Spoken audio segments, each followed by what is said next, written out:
SEOscience.com. Thank you for listening to another episode of SEO Science. I'm Richie Billing and delighted to be joined by Miko. How are you doing, Miko?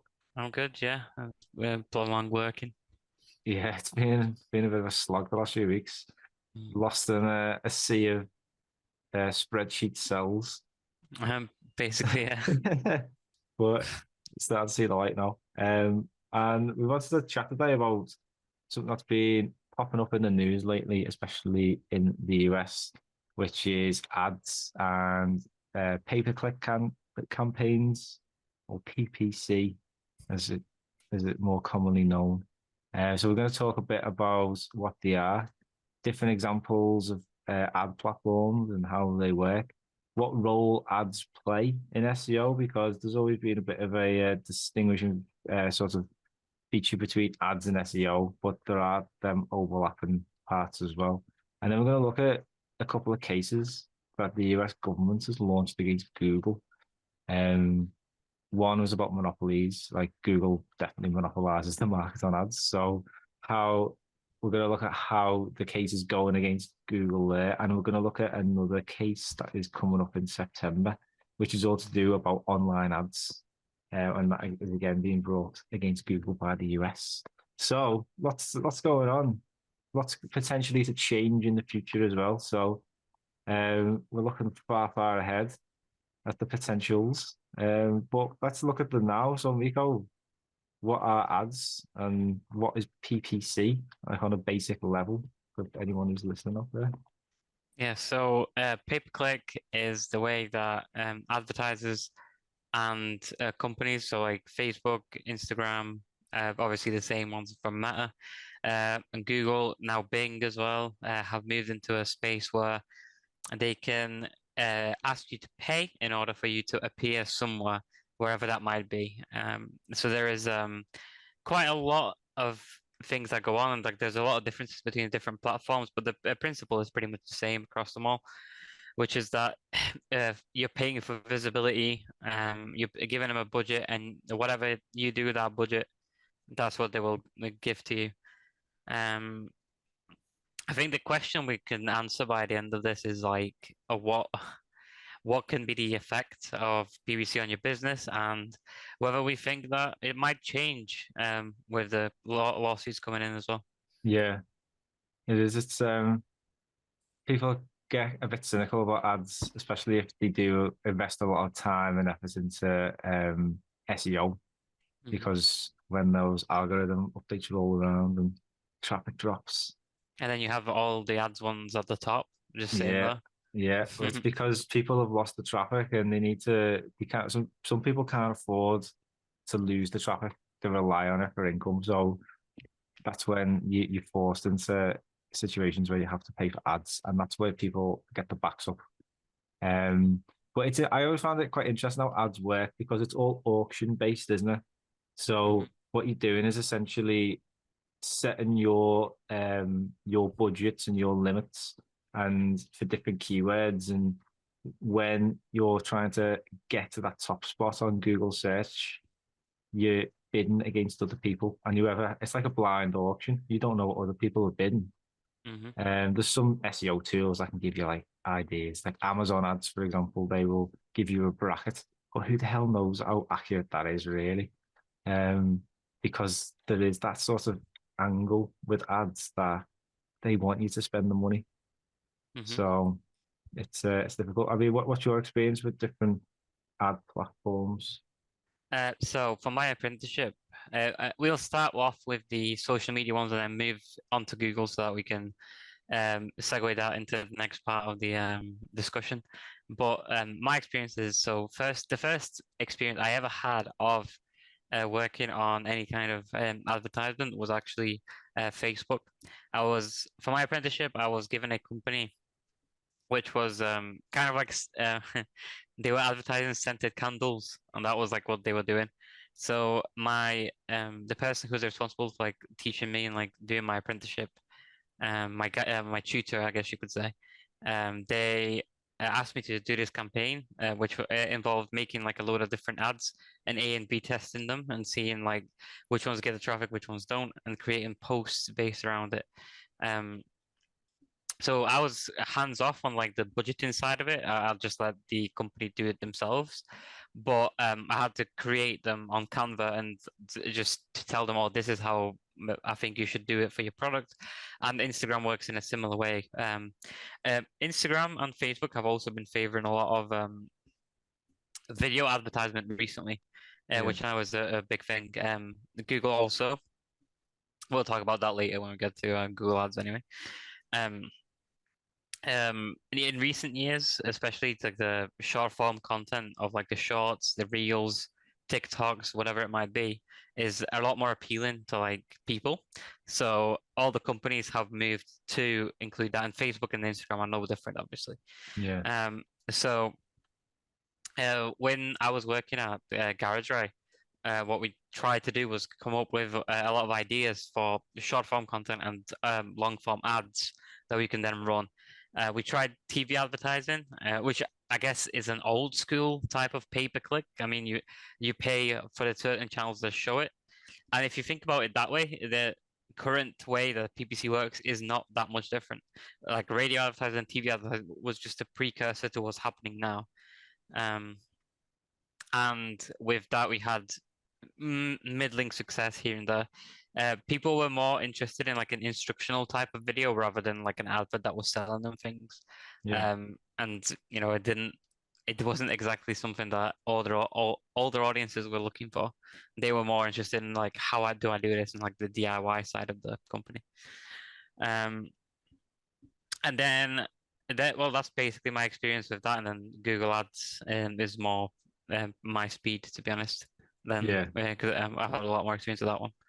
Yeah, I've used Facebook ads myself before, more for selling books, and I do think it is one of the most effective methods of honing in on your audience because you've got all these like, people voluntarily join different groups. They tell the platform what they're interested in, as well as the algorithm learning about what people like as well. So you can really hone in on your audience if you know who and like the demographics of your audience and who exactly is interested in what you're buying, you can really hammer the ads on Facebook and just nail in on them people. So yeah, I do think it is good in that sense. I haven't used it for a long time though. It did start with I think the reason why I stopped using it is because the pay-per-click started going way up. So you could be paying like 30 pence for each click. And then it was going to like way over like £1. And if you're selling books, the profit margins are nothing anyway. So it became unsustainable. And I think that's what we're going to get into in a bit is that these ad costs increase and that drives businesses to finer margins. And then it puts whole pressures on everything. But something I was going to ask you about was Bing ads because we spoke a couple of episodes ago about Bing, and I mean I think it's about up to about maybe 50% of the traffic that I'm getting from Google Ads on my personal site is now coming from Bing. So that the increase is massive, and I'm just wondering whether Bing would be cheaper than using them like to Google at the moment. Yeah, I think it would absolutely be cheaper. I remember a little experiment we did on GarageRay. It was considerably cheaper than our ads, but as I will go into later, our ads were quite expensive because of different things and different factors that we were using. We had a very extensive budget for AdWords in that company, and the reason for that was because there was a lot of weather-based things that we were doing, so that changed it a lot. But with Bing, the difference was that it was a lot cheaper, yeah. But if I remember correctly, there's like a cap at some point, like you can reach a cap. That's not a thing with Google. Yeah. Like there are because Google doesn't really want to cap it because then they make more money. Whereas Bing is more like holistic about it, which I think is good because they're not getting sued right now, so that's probably why.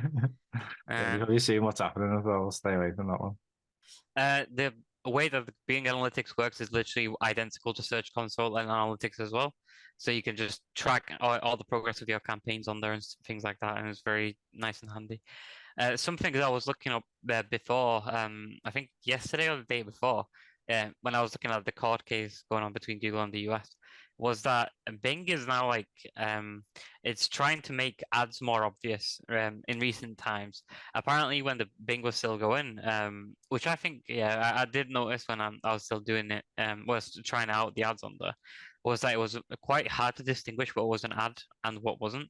Yeah, Where Google, you get the big sponsored tag at the top, but I mean, most older people probably wouldn't know that very well. but it's Like if grayed they're out looking as at, well. Like the sponsored, the text is like a very quite faint color. yeah, of course, yeah.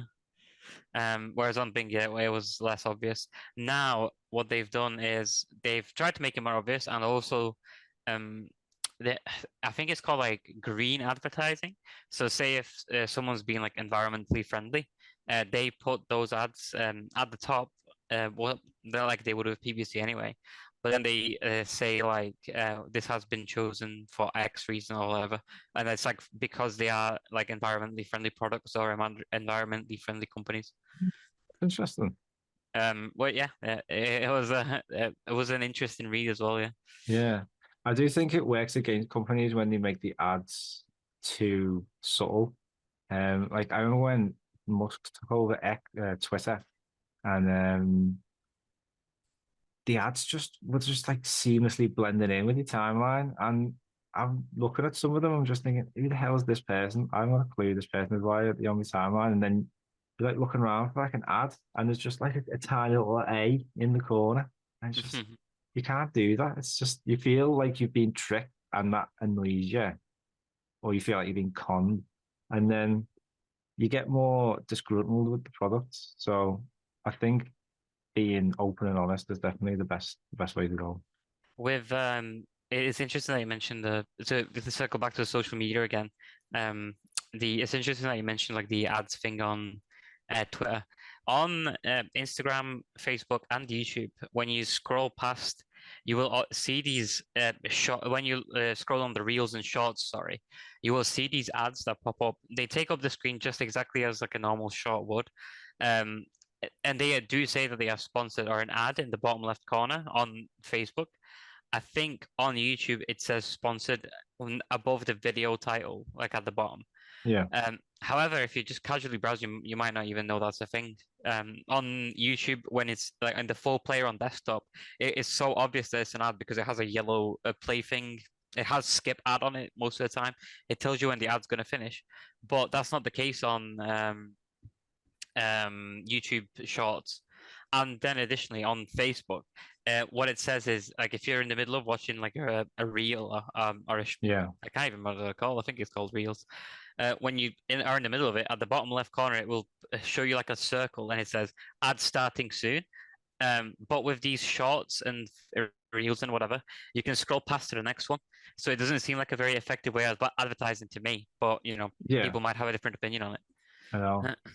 I mean, I think I've been commenting to you in the office, haven't I? How much YouTube um is throwing ads at people now. Yeah. And given how these cases are going, and they've got this other one coming up, I think, to be honest, I don't think Google really got a leg to stand on. When a government is coming after you, I don't really see how you win. So, Yeah. Pretty much. but if you look at the way ads are working on YouTube at the minute, they've gone from like 7 or 8 seconds to like 40, 50, sometimes over a minute, like 2 minutes in some cases. And I imagine the longer you add, the more you pay. So the ads costs are definitely going up in value on YouTube, and the production quality of these ads is really high as well. So businesses are investing a lot in them. So it makes you wonder whether Google is just going to scale back. I mean, 3/4 of its income comes from ads, but is it going to sort of move that to YouTube? Because would YouTube be affected? There's probably going to be another case to classify YouTube as a search engine, but they're going to argue it's some kind of video platform. But Oh, the litigation is all about search, isn't it? So Yeah. it's a quagmire, honestly. But So let's yeah. So you got to say, Miko? so interestingly, there was something that I was looking up before the podcast started, and it was what Google offers in their ad program, and video is part of it. But in the a lawsuit, like reading through the files, YouTube ads are not mentioned once. So I Yeah. think you're onto something there. I think like it might have another case against that in the future, for sure. Yeah, especially it's like I don't know, like like a mob or something just transferring or it's stashed to like a different stash house. Hmm. So that's all you Google, isn't it? We're just gonna move it from here to here. You can't get us there, so see you later. Um, Um maybe that's the way to go for yeah. it. So we've had a look at what ads are, spoken a bit about the issues and with them and how they work. Um SEO and ads, there is a link between them as well as a lot of differences. But what sort of role would you say that ads play in SEO? To break down, I think we should probably first talk about a little bit about how ads work, so that we can then recontact not how ads work, but all the exact functions and functionalities of Google Ads, because we Yeah, haven't really touched on that just yeah, yet. that's fair. Yeah. And what we can do with that is then we can use that to inform like the knowledge on the SEO front. So with Google, the way they do it is so you already mentioned it, like it's an auction. So you put up all these keywords that you want to rank for or appear on or whatever it might be, and then you bid against other companies that are also trying to get onto the same keywords as you are and appear up at the top. This can be really expensive to really cheap, depending on what keywords and what products you're targeting. Um, However, there is also multiple avenues that you can do it on. I believe that there are five of them, and it is direct search, Google, display. I can't remember the last one. But yeah, and each one of them also has its own separate bidding system. So for example, you'll be bidding on keywords on YouTube for the video one, and they will appear on the Google search results and they will appear in YouTube, depending on what you search for, obviously. If it's something if Google understands contextually that what you're looking for is like a demonstration video, they will bring it up. It happened for GarageEye as well. Um, or for example, if you're trying to just get like a display ad, which is just in the right corner of the search rather than one that appears at the top of the rankings, you can also go for that. So there is a lot of things that you can be doing with advertising, but the one that we are talking about and most commonly, and what the lawsuit is about, are the search ads. Search ads appear at the top. Um, well, I was going to say top three, but it can actually be up to top five ads that appear at the top of the rankings. And these eat into the SEO results in an unnatural way. And Google celebrates this obviously because they make a lot of money out of it, so they don't really care about that.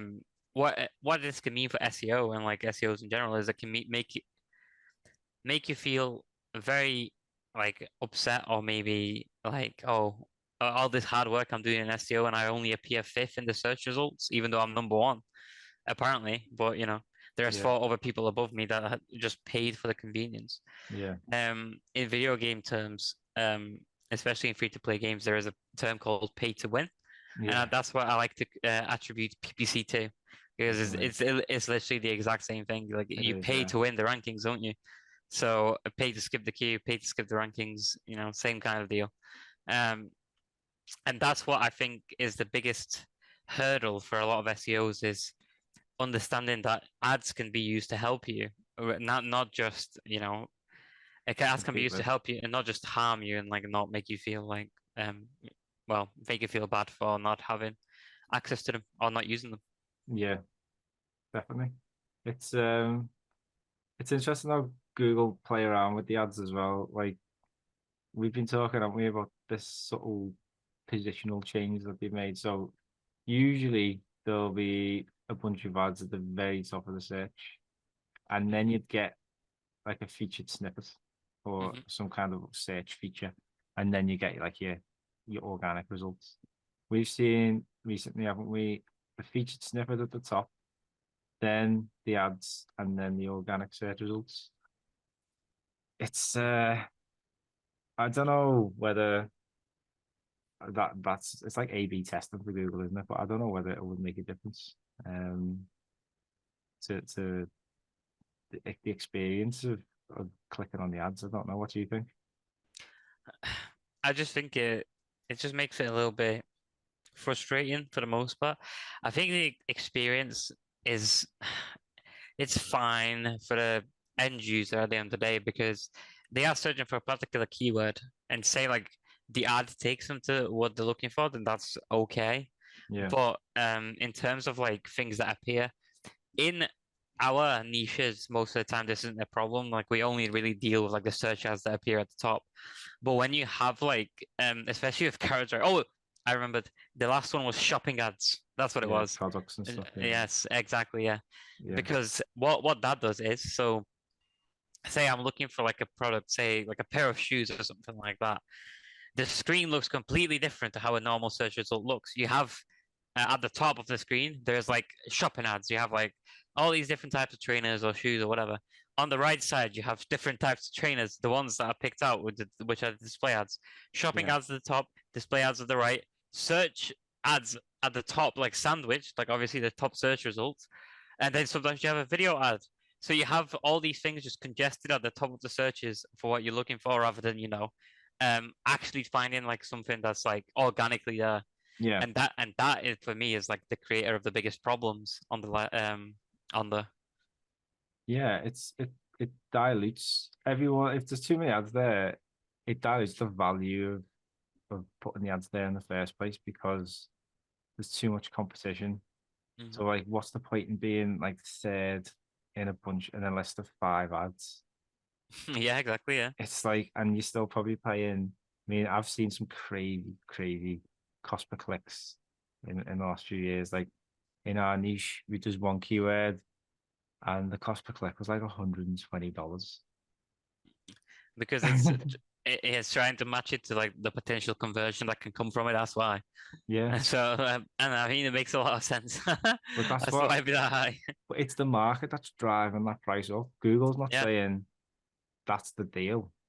yeah, of It's course. the individuals who are going to these extremes and putting the bids that high. Yeah, exactly. Um, so it is mad.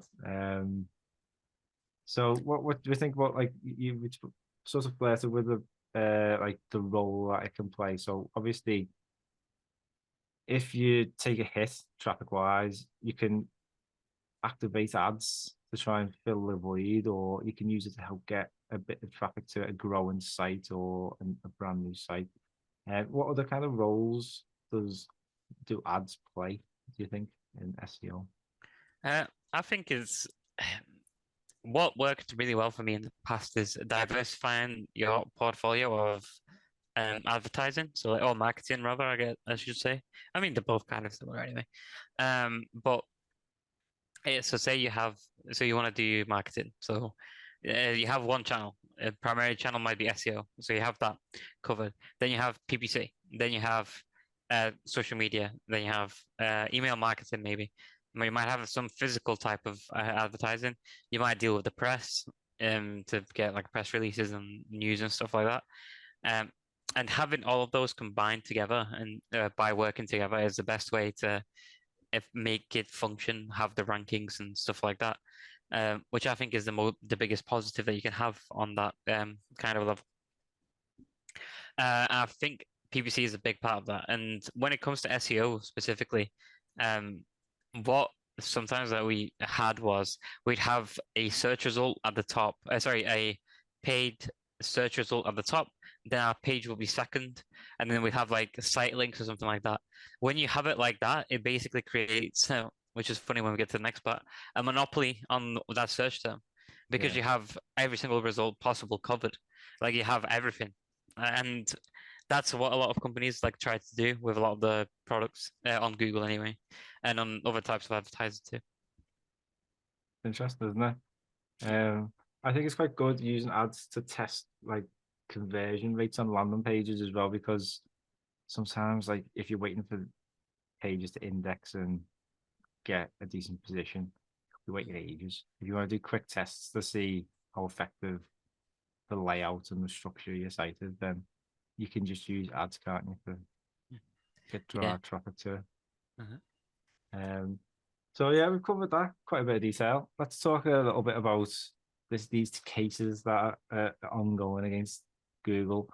I know you've got quite stuck into the first one, which is all about the monopoly. Did you want Yeah. to give us a bit of a rundown on what's been going on?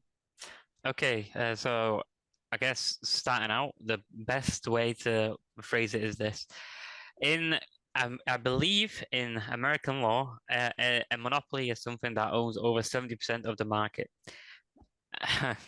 Google has owned the search market for years, and I mean, it's at the time when they submitted the lawsuit, it was at 89%, which is that's a lot higher than what the threshold is for a monopoly. Yeah, Uh, but that's what makes the case interesting, in my opinion, is because how do you but what does that mean? Like, what does that mean in a digital age? Like, yeah, it has a monopoly, but there wasn't any competition.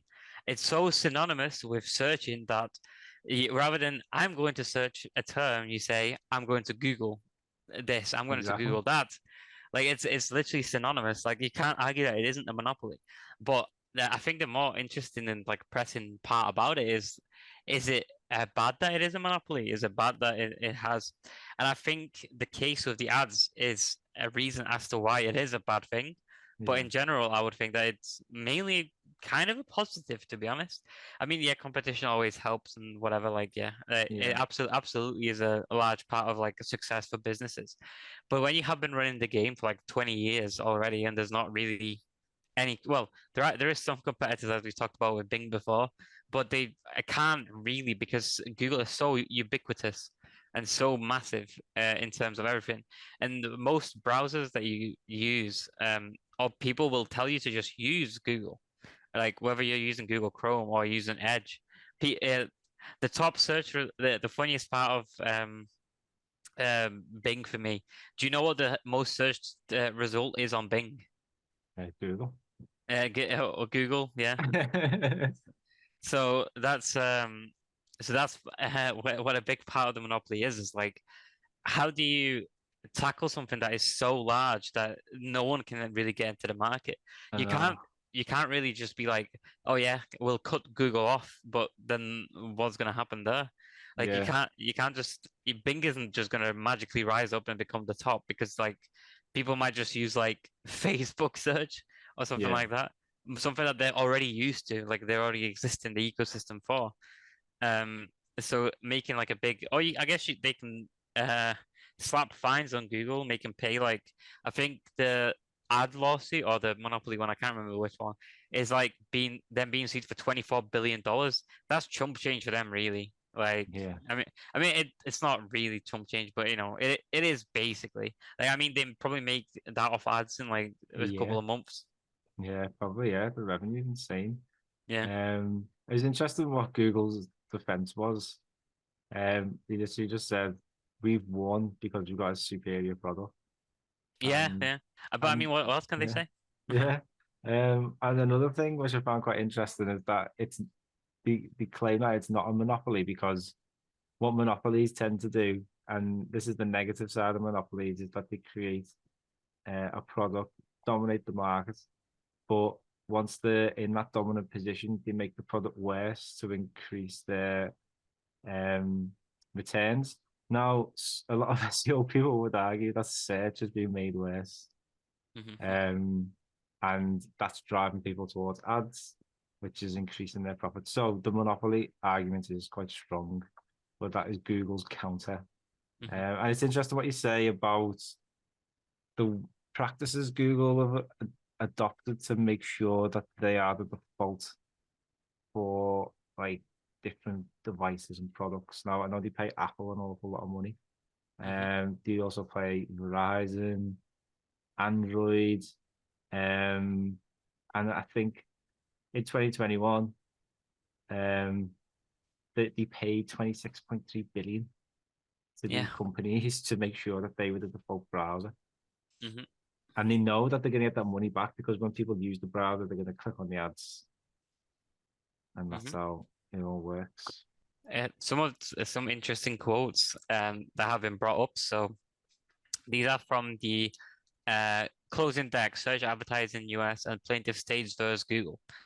And these are on monopoly power. So this is in regards to what the case is about, effectively. From United States versus EI DuPont de Nemours from 1956. So this is quite old. Monopoly power is the power to control prices or exclude competition. From AM Tobacco Co. versus United States. So this is like about cigarettes and well, tobacco in general. The material consideration is in determining whether a monopoly exists if power exists to raise prices or to exclude competition when it is desired to do so. Then from United States versus Microsoft, interestingly enough, from 2001, direct evidence shows a firm's power to control prices or exclude competition. So it goes along the same lines as the 1956 one. And then finally, Microsoft commenting on it, I think in the same one. Monopoly power exists where something a firm without a monopoly would have been unable to do, or behavior difficult to explain unless the defendant has a monopoly product. And I think that last one in particular, especially going with Microsoft and their monopoly over operating systems, obviously with Windows. Yeah. What is interesting about it is that difficult to explain unless the defendant has a monopoly product.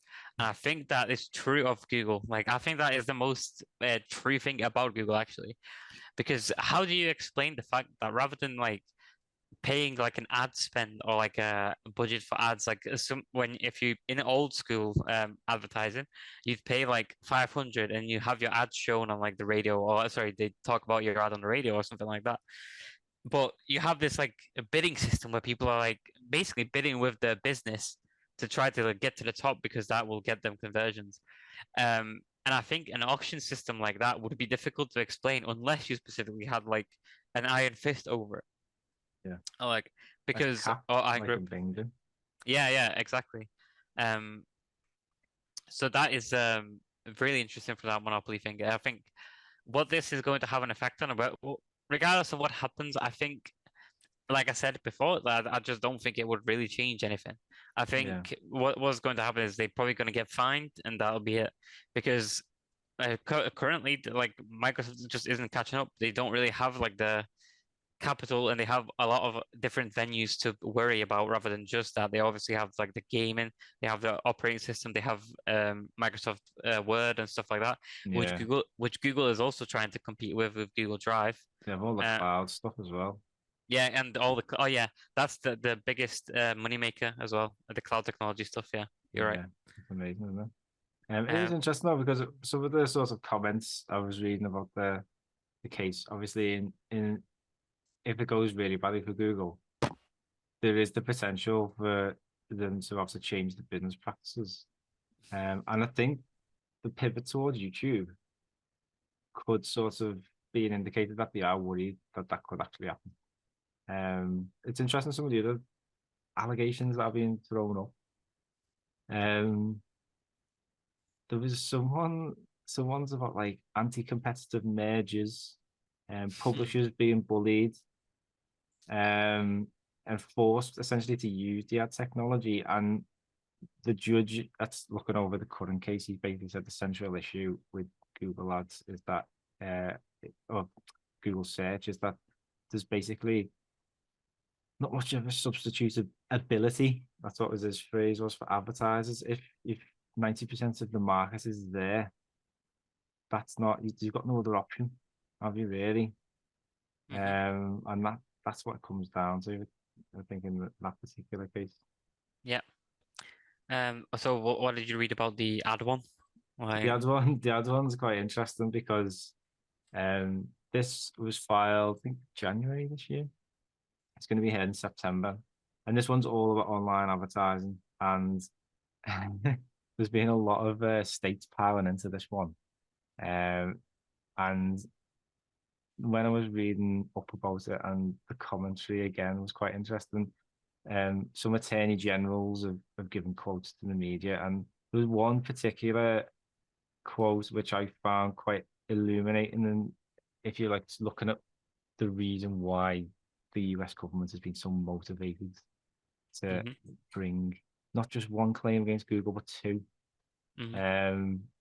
And this quote basically said that we allege that Google has captured publishers' revenues for its own profits and punished publishers who sought out alternatives. Those actions have weakened the free and open internet and increased advertising costs for businesses and for the United States government, including our military. Mhm. I Oh, think that last thing is the most telling. Um, yeah. so if you start going up against the government and the army in particular, I think your days are numbered. But this case is all about what we've basically been talking about. It's like an extension of that first one. It's um, digital advertising in particular, and again the lack of options people have, and there seems to be a lot of other allegations thrown in, like attempts by Google to prevent other people from sort of wading in the market and trying to take some of its share. But yeah, it's going to be quite interesting, I think. Mhm. Have you looked much into this upcoming one as well? Yeah. So one sec. Let me just bring up my doc again. I'm trying to find another quote of it. So this was Google search manipulates the ad auction. It incentivizes advertisers to bid higher. That's basically what the United States alleges. This is again some quotes from chosen from things that were basically talked about before, and these are all big players in the internet that have been sued already by the United States at some point, or they had a lawsuit against them. Yeah. So, United States versus Microsoft 2001. Defenders' burden to show a sufficient justification for its conduct, specify and substantiate its claims, in regards to obviously search for this case. United States versus Dentsply in International. The government having demonstrated harm to competition. The government having demonstrated harm to the competition. The burden shifts to Dentsply to show that its exclusionary contractual provision promotes a sufficiently pro-competitive objective. So Google does not want to compete because they already have the monopoly. They're not really interested in competing. I mean, even if Bing is trying everything they can with AI and stuff like that, like it would take years for them to even come close to catching up. I mean, yeah, maybe say Google gets removed out of the United States, you can't use Google anymore. Similarly to what's happened, trying to basically going to happen with TikTok probably. Say that they do that and they say nope, no more Google in the US. You can't show it. Similarly to like Weibo or something like that in China, where you can only use that as a search engine. Yeah. Say that happens, or what is Bing gonna move in to like get the market share on all the other countries? Of course not. In the UK, we'd still use it. In every other country in Europe, it's still probably going to be the most used search engine. Yeah. There's not really going to be a different one that people go to use because it's just like I said, ubiquitous. There's not really anything there. Yeah. You're just gonna have all the Americans saying Bing this and Bing that. Yeah, exactly. And then FTC versus Meta. So the pro-competitive benefits argument is a centerpiece of Meta's affirmative defense to the FTC's claims. Because it is an affirmative defense, Meta will bear the burden of proof on the issue. Basically, what this was meaning back when Meta was being the one sued, basically, was that they had the monopoly on every single social media platform, which is true. I mean, it's still true right now. Like Instagram and Facebook absolutely dominate every single other social media platform. I mean, the only one that comes close is TikTok, but again, you could argue that TikTok isn't really a social media and it's more of a video hosting site. Yeah. And for that to be the case, obviously, for Meta, there isn't really a defense similarly to Google, in my opinion. Like they do have the monopoly over it. Yeah. But trying to say that they can be pro-competitive might be a bit different. In fact, speaking of Meta, just quickly as an aside, did you see that they released like their own version of Twitter? That was like last year, I believe. Threads, isn't it? Threads, yeah. Yeah. Which I believe that again, like this pro competitive thing is just a load of waffle, really. Because I mean, if they could just release a product that's effectively the same as Twitter and like they don't get punished for it, then it's that he's just like, oh yeah, we can just do whatever. There's not really Yeah. anything that they can do to stop us. So It's crazy. It's Mhm. a competitive and cutthroat world. in yeah, that, in the upper echelons of the tech game. I'm sure Neil Um, Patel has something to say about it. yeah, keep an eye on your inbox. But Nico, thank you very much. Been good chatting with you as always. I hope listening at home you've learned something new and interesting about PPC. I'm sure we're going to come back to the subject as well when Google hits the court scene again in 4 months' time. Yeah, we'll be back in September to talk about it and see Yeah. what the verdict was. Although I'm sure it won't just be one. It'll probably be multiple visits to court for Google. And I imagine I think that case is going to go on for months and months and months. Like Mhm. it's the one that's been going on at the minute. I think that one's been going on since September.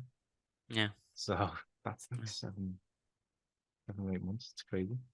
But yeah, all right. Thank you very much for listening. If anyone at home wants advice, help, support with pay-per-click campaigns or SEO as a whole, be sure to give us a call or a click at Billion Media. Our link is in the description. But again, thank you very much for listening to SEO Science, and we'll be back next time.